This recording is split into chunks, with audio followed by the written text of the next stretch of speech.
Moving to Australia as a complete foreigner in 2024-2025. What are the chances? What are the possibilities? And how can you do that? In today's video, we're going to talk about Australia immigration. There are quite a few updates that I want to talk about. Obviously, the fact that opposition is asking for some immigration cuts, but have we actually seen them? If not, then what are we really seeing in the immigration data? What are the state nominations? How can you apply for permanent residency? And what are some of the special underutilized pathways that you can use to move to Australia this year or next year? So if you are waiting to move to the land down under, this video is for you.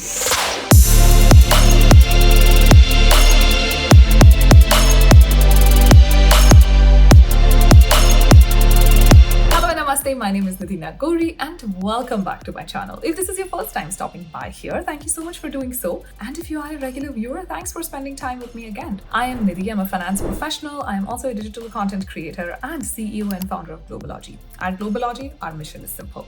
Anyone, anywhere should be able to move abroad, and that's why we provide a bunch of services to help you move abroad. One of those is obviously our Australia PR, but we also have Canada PR, Germany Opportunity Card, direct job placements, job support service, and a lot more.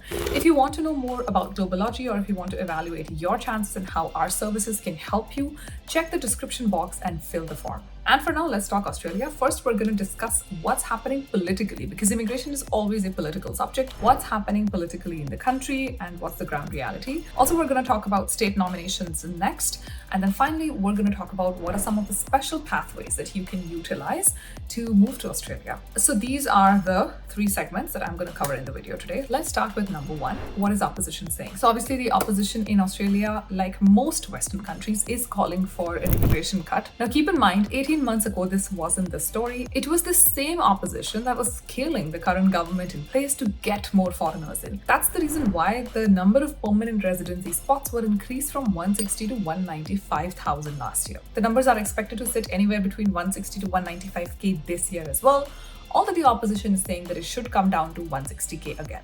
Whatever happens and whichever way this story turns, we know that we're going to see about 160,000 spots opening up again. There's also some interesting data that's coming out of Australia. 36% of all vacancies in Australia are going unfulfilled. 82% of occupations in healthcare are also going unfulfilled.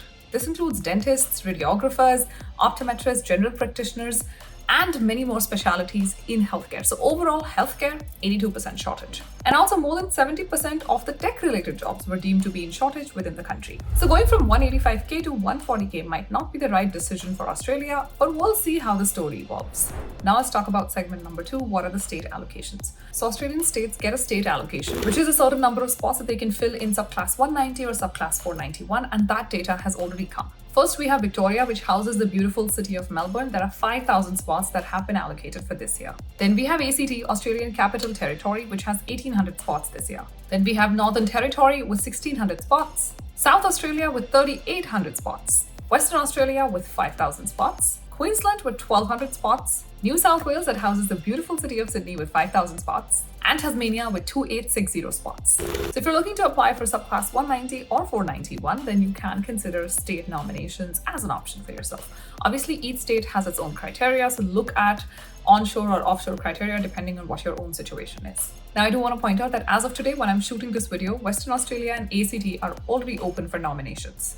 But there's a calculator and a little bit more of information that you'll have to swim through to make sure that you land at the right spot. At any point, if you feel overwhelmed with this process, keep in mind that Globaly is here to help. And you can always ask us to support your application. Now let's talk about two special programs that different states in Australia are running to get people in. Obviously, I'm just covering two, but I'm pretty sure that if you go through, you'll find many more. I'll take some names so that you guys can go and look back and do your research, but there are many more programs like this. So the first one is CVSP, which is the Construction Visa Subsidy Program. It's offered by Western Australia, and $10,000 is what you get if you work in construction and if you are able to move as an offshore applicant. If you're able to get a job, you're going to get $10,000 Australian dollars to relocate, and also your employer will get a similar amount to house you in, to accommodate you, and to cover all the costs. If you're interested in learning any more about this program, the link is on the screen. Look through it, skim through it, and see if this is of your interest. The second incentive that I came across is about $30,000 that New South Wales is giving to healthcare workers. This you're going to get in installments. Once you complete your first year, you get a certain amount, then 18 months you get a certain amount, and the first $10,000 or $20,000 you get just to relocate. So if you are a healthcare worker who is looking to make Australia your home, you could actually get money from the government to go and relocate. Again, as always, the link for this is also on the screen, so take screenshots, make your notes, and go ahead and do your research. And all of this is a good segue into my last segment for today, which is segment number 3, which is looking at the skill shortage data. This is a quarterly data that the government runs and publishes it publicly, so anybody can access it. This is what I use as a creator to also get my own assessment of, where an economy is standing. I don't rely on just social media. I go to government data, and that's what I always tell people. Look at government data, look at the right markers. Don't listen to people just online. Don't listen to even people like me. Look at what the government is saying. So this is the skill shortage data. And there are some very interesting pointers that have been listed out. I read these reports in detail, but you don't have to. So we're just going to skim through and look at what's important. So the first thing that we notice is the national fill rate has gone up to 64.3%, meaning that the chances of filling a vacancy at any given point, if there's a job vacancy, is 65%. This is much more than the regional numbers, which is 59%, but again, not a significant difference. There are also acute shortage pressures in anything that's related to technicians or trade workers. And when you look through their recruitment data, the shortage recruitment data, you realize that healthcare, technology, corporate roles like finance, marketing, all of that is not lagging far behind. Obviously, the shortage in trades is significantly more than the shortage in other opportunities, but the shortages still exist. If you're interested in learning more about your particular field, I would highly recommend that you look at this list along with the shortage occupation list that the Government of Australia has recently updated. This will give you a very good idea of where you are sitting. Obviously, when I as a creator say that there are jobs, and most of the times, to be honest, there are jobs for everyone, it can be difficult to find those jobs if you don't know what your data point is. Meaning, for example, if you're an IT worker, and like I said, the data shows that 70% of IT occupations are going unfulfilled.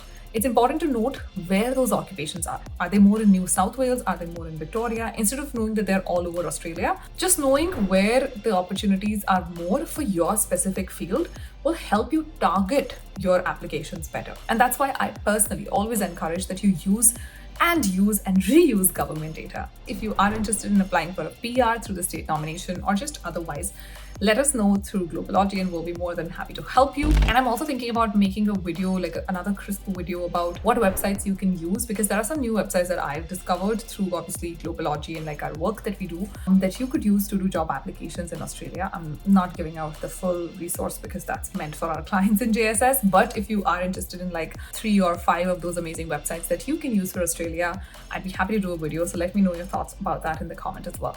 And on that note, this amazing video has come to an end. I'll see you in my next video. And until we meet again, please make sure you take care of yourself. Stay safe. Namaste.